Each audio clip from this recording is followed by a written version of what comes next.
नमस्कार, मैं हूं आपके साथ गौरव राजेंद्र। बुलेटिन की शुरुआत करते हैं। भारत को विश्व विजेता बनाने वाली भारतीय महिला क्रिकेट टीम की खिलाड़ी क्रांति गौड़ को भोपाल में मुख्यमंत्री मोहन यादव ने सम्मानित किया।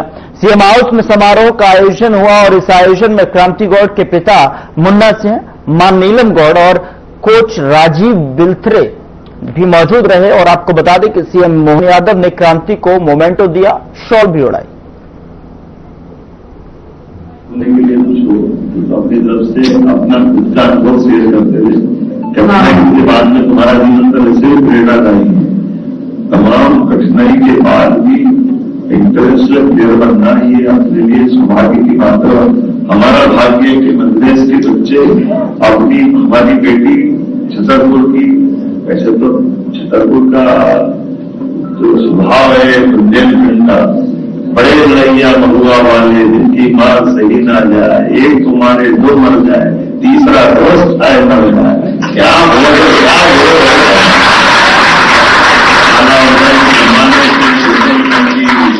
ये विरासत इतनी गौरवशाली है। आपने मरे के नीचे जिंदे उसके ऊपर लाश नहीं सरका क्या क्या कल्पना करते हैं, कैसे कैसे। लेकिन ये हमारे बच्चों ने इसने भी कहा कि मैं निडरता है, मुझे गर्व है कि मैं बुंदेलखंड की हूँ और बुंदेलखंड प्रदेश का गौरव से, प्रदेश का उत्तर प्रदेश का, ये हमारा पूरा बहुत अच्छा क्षेत्र है। तो जरा आप अपनी तरफ से कुछ बोलना चाहोगे? छोटी सी चीज बोलना चाहूंगी कि कभी अगर आपको लगे कि आपको निडर बनना चाहिए, शोर देना चाहिए, तो बस एक बार वो चीज सोचना कि आपने कुछ सपने देखे हैं, आपने वो अपने पेरेंट्स को भी बताए हैं, तो खुद के लिए नहीं तो उनके लिए आपको जो सपने आपने देखे हैं वो पूरे करना है। अपन को एक बोलता है ना एक जैसा ड्यूटी, तो उसके खुद के लिए भी वो पेरेंट्स के लिए करो, क्योंकि मैंने तो बहुत कुछ देखा है, बहुत डाउनफॉल देखा है। मैंने ऐसे कंडीशन देखी है कि एक टाइम पे हमारे यहाँ बोला जाए कि एक टाइम पर खाना नहीं था हमारे पास, पर भी आज नई जगह पे हूँ तो मुझे बड़ा प्राउड फील है कि मैंने अपने बुंदेलखंड का भारत का नाम रोशन बनकर बहुत चीज है। तो बस ये बोलेंगे कि बस कभी पीछे और करना चाहिए, अगर आगे बढ़ रहे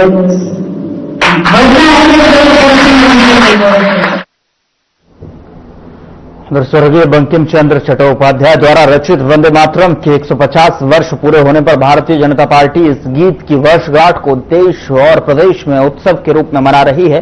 7 नवंबर से शुरू हुए इस उत्सव का शुभारंभ मुख्यमंत्री डॉक्टर मोहन यादव ने प्रदेश अध्यक्ष और विधायक हेमंत खंडेलवाल के साथ भोपाल के शौर्य स्मारक और भाजपा प्रदेश कार्यालय में किया। इस दौरान वंदे मातरम का सामूहिक गायन अपने मूल स्वरूप में किया गया और स्वदेशी का संकल्प भी लिया गया।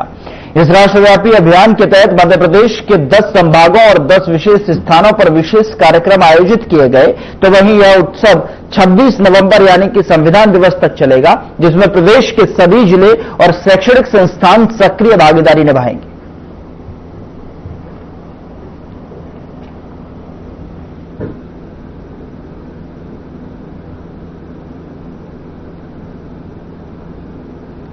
बाकी हम अपना अपना संकल्प दोहराएंगे। सभी 2 मिनट में खड़े हो जाए।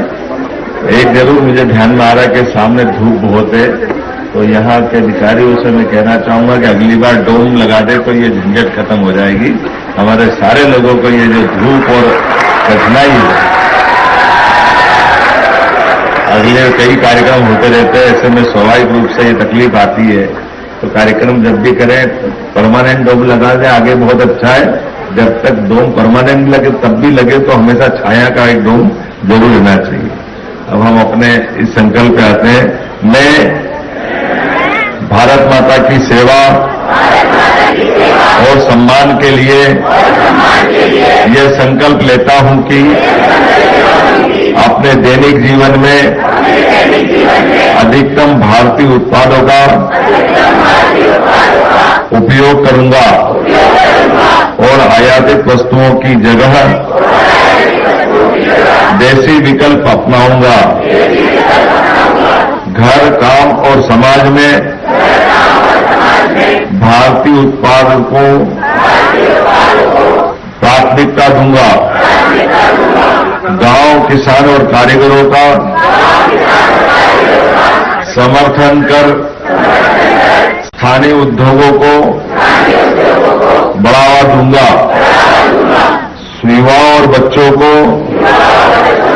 स्वदेशी अपनाने के लिए प्रेरित कर नई पीढ़ी तक इसका महत्व पहुंचाऊंगा। पारिवारिक और सामाजिक में भारतीय भाषाओं का प्रयोग करूंगा। पर्यावरण के प्रति सजग रहकर स्वदेशी और प्राकृतिक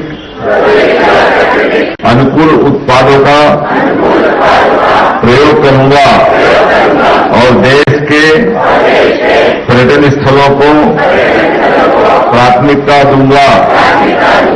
भारत माता की बहुत धन्यवाद। मंत्री डॉक्टर उधर बंकिम चंद्र चट्टोपाध्याय ने रचित राष्ट्रीय गीत वंदे मातरम को 150 वर्ष पूरे हो गए हैं, जिसको लेकर देश के प्रधानमंत्री नरेंद्र मोदी द्वारा भारत के 150 शहरों में वंदे मातरम की 150वीं वर्षगांठ मनाने को लेकर आह्वान किया गया था।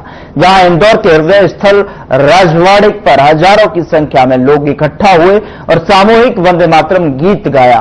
इस दौरान मौजूद सभी ने लोगों ने वंदे मातरम को लेकर संकल्प भी लिया और इस कार्यक्रम में प्रदेश के मंत्री कैलाश विजयवर्गीय, सांसद शंकर लाल वानी, महापौर पुष्यमित्र और के साथ शहर सभी विधायक, जनप्रतिनिधि शामिल हुए। कार्यक्रम में शामिल हुए स्कूलों के छात्राओं ने देशभक्ति से ओतप्रोत रंगारंग कार्यक्रम की प्रस्तुति भी दी।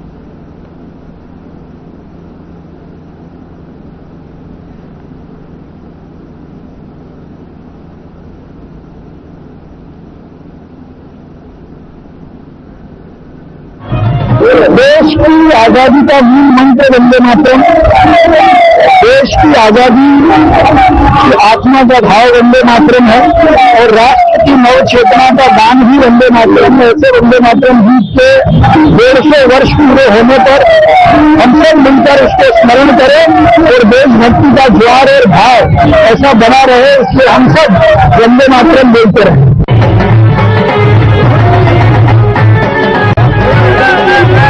राष्ट्र का दूत हो रहा है।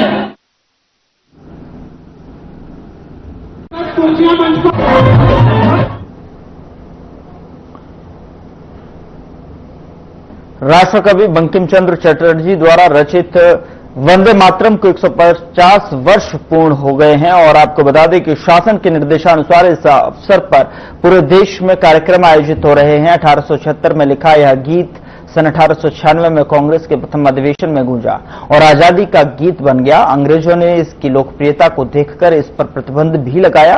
झाबुआ में आजीविका भवन में इस अवसर पर भव्य कार्यक्रम आयोजित हुआ, जिसमें कैबिनेट मंत्री निर्मला भूरिया और कलेक्टर नेहा मीना, पुलिस अधीक्षक शिवदयाल सिंह के साथ बड़ी संख्या में अधिकारी, कर्मचारी, स्कूली बच्चे एवं नागरिक शामिल हुए और वंदे मातरम का सामूहिक गान किया।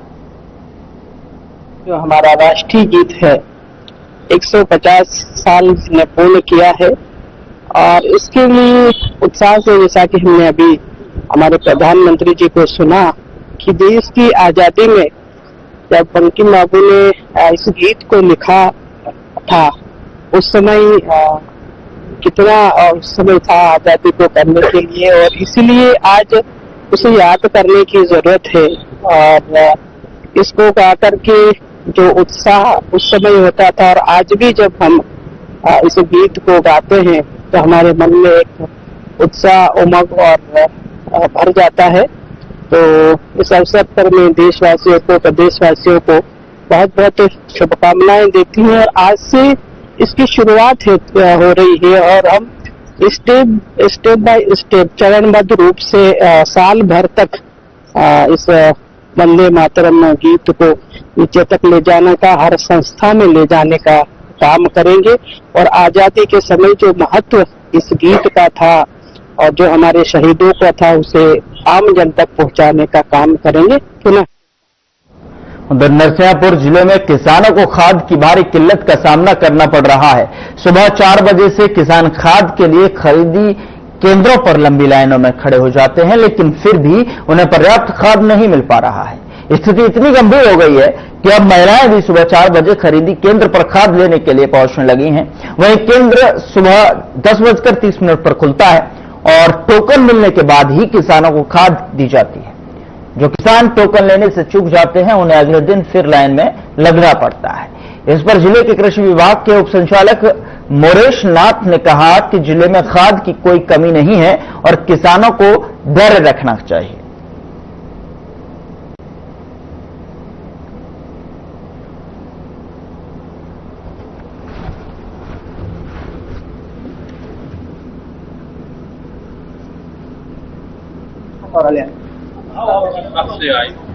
आ गई यार चलो यार तो ले आते आज भी आते हम हवाई जहां नमोल मोड़ा ले जाते। कितने बजे से आई? 6 बजे क्या है? कितनी बोरी चाहिए? 8 बोरी। 8 बोरी। क्या नाम है? भूला भाई। हम सुबह 5 बजे के आए हुए हैं और हमारा नंबर क्या पता कब आएगा। हम ये कह रहे हैं कि जो कलेक्टर साहब ने नंबर जारी किया है वो नंबर अभी चल नहीं रहा है। वो नंबर कब चालू होगा और कितने लोगों का एक साथ बुक होगा, कब मिलेगा खाद? किसानों से अनुरोध है कि जिले में पर्याप्त मात्रा में यूरिया है और डीएपी प्लस एनपीके है, तो किसान भाई को परेशान होने की जरूरत नहीं है। अगर आज हम जिले का जो आंकड़ा भी देखते हैं तो आज हमारे पास जो यूरिया है जिले में वो 2890 मैट्रिक टन हमारे यहाँ पर यूरिया रखा हुआ है और डीएपी हमारे पास 1385 मैट्रिक टन है और डीएपी के विकल्प के रूप में हमारे पास जो एनपीके है वो भी 2202 मैट्रिक टन हमारे पास 20-20-013 या एनपीके हमारे पास जिले में रखा हुआ है। तो किसान भाई से यह अनुरोध है कि इसमें परेशान होने की जरूरत नहीं है। अभी वैसे भी बोनी जो है अभी बोनी प्रॉपर प्रारंभ नहीं हुई है और जो बोनी हम करते हैं उसके 20 दिन बाद हमको यूरिया लगता है। तो अगर हम देखते हैं तो अभी जैसे आज की डेट में भी हमारे पास कचपुरा से मतलब हमको 750 मैट्रिक टन यूरिया प्राप्त हो रहा है, जो कल तक के हमको प्राप्त हो जाएगा और जो पिपरिया रैक है उससे भी हमको 350 मैट्रिक टन यूरिया प्राप्त हो जाएगा। तो ऐसा हमको लगभग जो 1100 मैट्रिक टन यूरिया तो कर प्राप्त होगा। उसके अलावा भी हमारे एक रैक जो एनएफएल की रैक है वो 2600 मैट्रिक टन यूरिया की वो भी कल शाम तक के हम लोगों को प्राप्त हो जाएगी। तो जिले में मतलब पर्याप्त मात्रा में यूरिया है। किसान भाइयों से अनुरोध है कि वो थोड़ा सा ध्यान रखें, उनको प्रॉपर सभी प्रकार का जो यूरिया है एनपीके है वो प्राप्त हो जाएगी।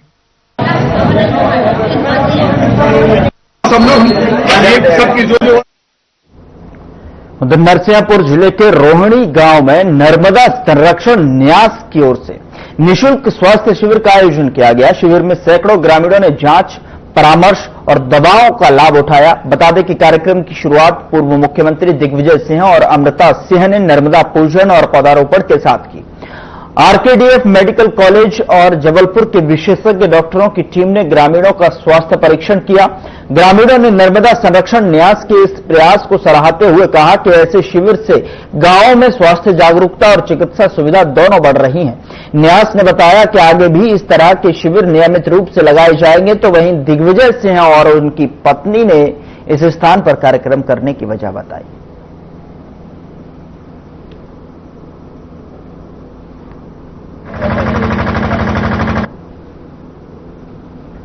एक्चुअली जब हम नर्मदा परिक्रमा कर रहे थे तो पूरी होने के बाद परिक्रमा के शंकराचार्य जी की ही आशीर्वाद से, शंकराचार्य जी की प्रेरणा से हमने ये परिक्रमा की थी और मेरे पति शंकराचार्य जी के दीक्षित शिष्य भी हैं, तो उन्हीं का ये आग्रह था कि आपको नर्मदा जी के किनारे एक आश्रम बनाना चाहिए और लोगों की सेवा करनी चाहिए।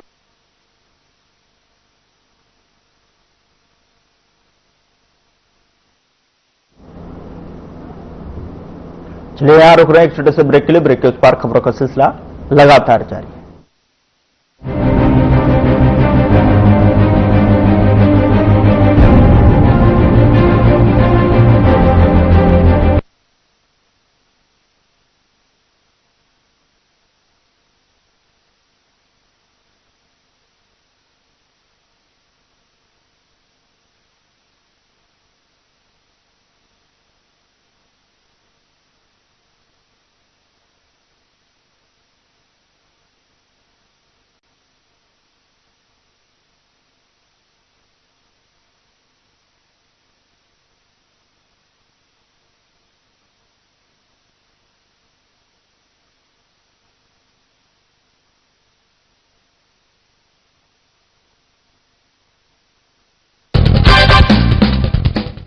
नमस्कार दोस्तों, मैनेजमेंट में अक्सर चर्चा होती है SWOT एनालिसिस की। SWOT यानी S for strength, W for weakness, O for opportunity और T फॉर थ्रेट। यह विश्लेषण केवल बिजनेस में लागू नहीं होता, बल्कि हमारे दैनिक जीवन में भी अक्सर ऐसे पल आते हैं जब हमें कोई निर्णय लेने से पहले स्वयं को जांचना परखना पड़ता है। स्ट्रेंथ यानी अपने सकारात्मक गुण या मजबूत पक्ष को, वीकनेस यानी अपनी कमजोरी को, और अपॉर्चुनिटी यानी अच्छे अवसर को, और थ्रेट यानी चुनौतियों को या नुकसान होने की संभावना को। अब यदि हमें अवसर का लाभ तो उठाना है, लेकिन वीकनेस के कारण मन डावाडोल हो रहा है, तो क्या करें? ऐसे में जरूरत होती है वीकनेस को वीक करने की और स्ट्रेंथ को और अधिक स्ट्रांग करने की।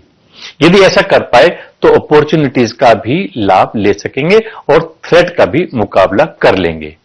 निराशावादी के लिए सेंटेंस है अपॉर्चुनिटी इज नोवेयर, जबकि आशावादी इसी को क्या पढ़ेगा?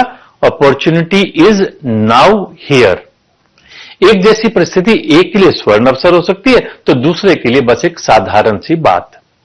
जैसे हम कड़वा खाना या जहरीला खाना नहीं खाते, इसी तरह जरूरी है कि हम नेगेटिव थॉट्स को या ऐसे विचारों को जो हमारे मन मस्तिष्क को परेशान करते हैं, उन्हें अपने अंदर प्रवेश ही नहीं करने दें। जब आप गंदे नाले के पास से गुजरते हो तो ना चाहते हुए भी उसकी दुर्गंध आपके कपड़ों में आएगी ही। दूसरी ओर यदि आप फूलों की क्यारी से गुजरेंगे तो कुछ ना कुछ खुशबू लेकर के ही आओगे। इसलिए be choosy in selecting people around you. फिर देखिए जिंदगी कैसे मुस्कुराती हुई, हंसती हुई, खिलखिलाती हुई लगेगी। कहते हैं ना, अब हवाएं ही करेंगी रोशनी का फैसला, जिस दिए में जान होगी वो दिया रह जाएगा। नमस्कार।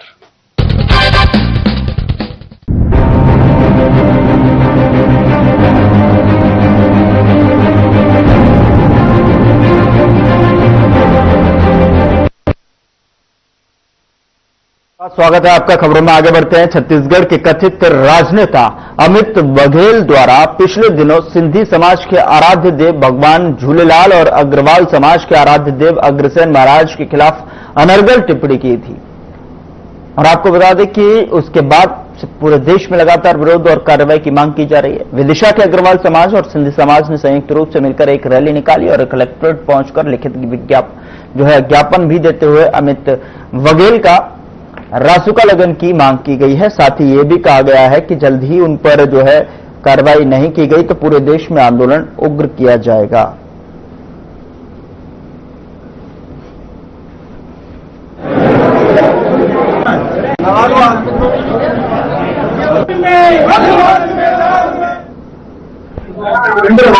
अमित बघेल द्वारा अग्रवाल समाज और सिंधी समाज के इष्ट देवताओं पर की गई अशोभनीय टिप्पणी के विरोध में हम सब लोग यहाँ पर एकत्रित हुए हैं, और उनकी इस टिप्पणी से हम सभी को बहुत सामाजिक और अंतरात्मा में आघात पहुंचा है। इस विरोध में हम प्रशासन को ज्ञापन देने आए कि जल्द से जल्द उन पर उचित कार्रवाई कर और उनके खिलाफ जो भी दंडात्मक कार्रवाई है वो की जाए। ये सारे अग्रवाल समाज विदिशा के लोग हैं, वो बिहार पार्टी छत्तीसगढ़ के तथाकथित नेता अमित बघेल द्वारा मारे आगे से जो हम झूलेलाल जी महाराज के प्रति कठोर शब्दों का प्रयोग करते हुए समाज को अपमानित किया है। हमने कलेक्टर महोदय के नाम ज्ञापन प्रेषित कर इसे निवेदन किया है कि ऐसे समाजद्रोही आदमी के खिलाफ रासुका में कार्रवाई है, जिससे कि भविष्य में कोई आदमी दूसरा इस तरह की गड़बड़ न कर सके। तो जिस समाज का देश के योगदान में सबसे बड़ा योगदान है, धार्मिक, सामाजिक, पारमार्थिक कार्यों में जिसकी अग्रणी भूमिका है, तो राजस्व में भी लगभग 20 से 22% लेते हैं अग्रवाल समाज की हिस्सेदारी है। इसके जागरूक और जिम्मेदार समाज को अपमानित किया जाना निंदनीय है। अग्रवाल समाज के सभी घटक विदिशा के इसकी कठोर निंदा करते हैं और प्रशासन से मांग करते हैं कि इसे आदमी के खिलाफ सख्त से सख्त कार्रवाई करे और इसकी अलग दिया जाए। छत्तीसगढ़ के कोई नेता है अमित बघेल जी, उन्होंने हमारे आराध्य देव अग्रसेन जी के महाराज के विरुद्ध अशोभनीय टिप्पणी की है, जो कहीं से स्वीकार्य योग्य नहीं है। इस कारण आज पूरा अग्रवाल समाज एकत्रित होकर और साथ में उन्होंने सिंधी समाज के आराध्य देव भगवान झूलेलाल जी के खिलाफ भी कुछ अभद्र भाषा का इस्तेमाल किया है, जो कहीं से स्वीकार्योक्ति नहीं है। तो पूरा अग्रवाल समाज और सिंधी समाज एकत्रित होकर आज कलेक्टर को ज्ञापन सौंपने आया है और उनके खिलाफ देश भर में आक्रोश है और हम मांग करते हैं कि उनके खिलाफ जो भी प्रशासनिक कार्रवाई हो, संवैधानिक कार्रवाई हो, वो होना चाहिए।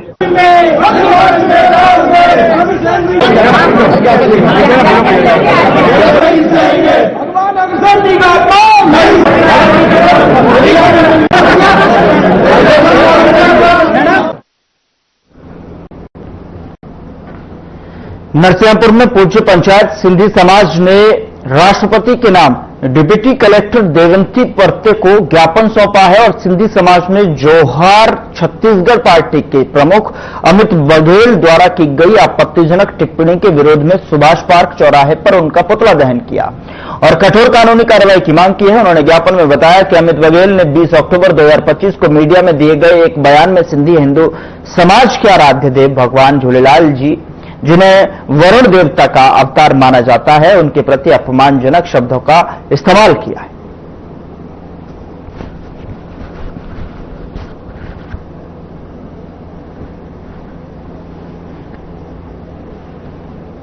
हमारे इष्ट देव के प्रति जो अशोभनीय टिप्पणी रायपुर के छुटभैया नेता अमित बघेल द्वारा की गई है, उसके विरोध में जन आक्रोश रैली का आयोजन पूज्य सिंधी पंचायत के तत्वाधान में किया गया है। हमारा उद्देश्य यह है कि हम इस आक्रोश रैली के माध्यम से प्रशासन को अवगत कराएं कि ऐसे गद्दार को गिरफ्तार करके कड़ी से कड़ी सजा। छत्तीसगढ़ के नेता अमित बघेल द्वारा जो भगवान झूलेलाल और सिंधी समाज के प्रति अभद्र टिप्पणियां की गई है, उसके विरोध में पूज्य पंचायत सिंधी समाज और पूरा देश अमित बघेल का विरोध कर रहा है।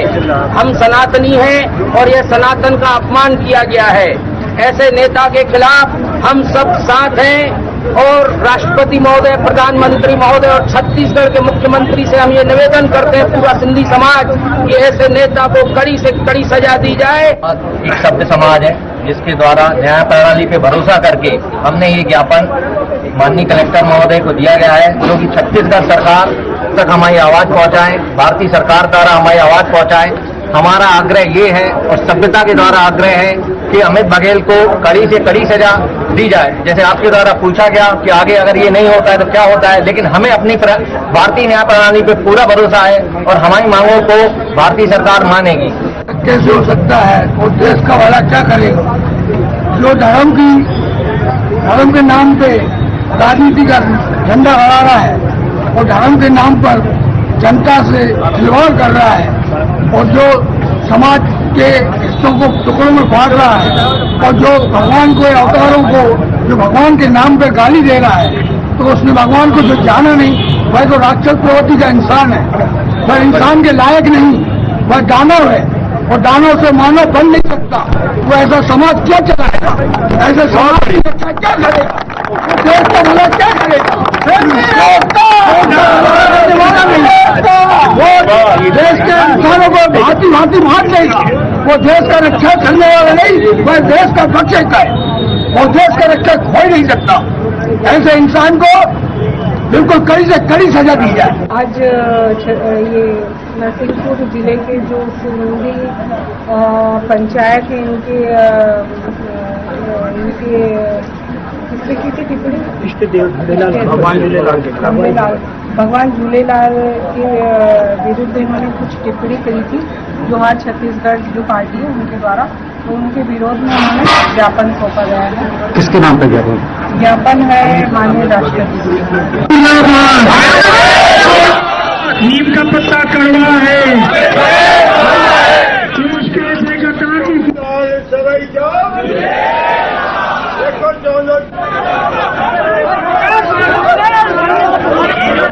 उसके विरोध में पूज्य पंचायत सिंधी समाज नरसिंहपुर द्वारा